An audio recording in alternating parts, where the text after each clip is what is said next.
Praise the lord. దేవుని శ్రేష్టమైన నామమునకు మహిమ కలుగును గాక. ఈరోజు దేవుని వాగ్దానము, యెహోవా కార్యమును అశ్రద్ధగా చేయువాడు శాపగ్రస్తుడగును.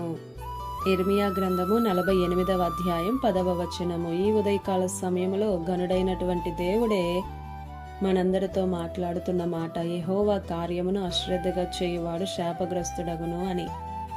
ఎప్పుడూ చేసే పనే కదా అని నిర్లక్ష్యంగా ఇంట్లో పని చేస్తే కూరల్లో తేడా వచ్చేస్తుంది, రుచి పచి లేనివి అయిపోతాయి.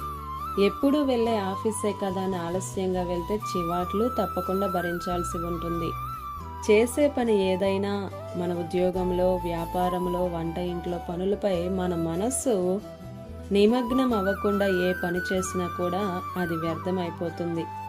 అదే విధంగా ఎప్పుడూ వెళ్ళే మందిరమే కదా, ఎప్పుడూ చదివే బైబిలే కదా, ఎప్పుడూ చేసే ప్రార్థనే కదా అని దేవుని పనినే నిర్లక్ష్యంగా చేస్తే ఖచ్చితంగా శాపగ్రస్తులము, అజ్ఞానులమైపోతాం.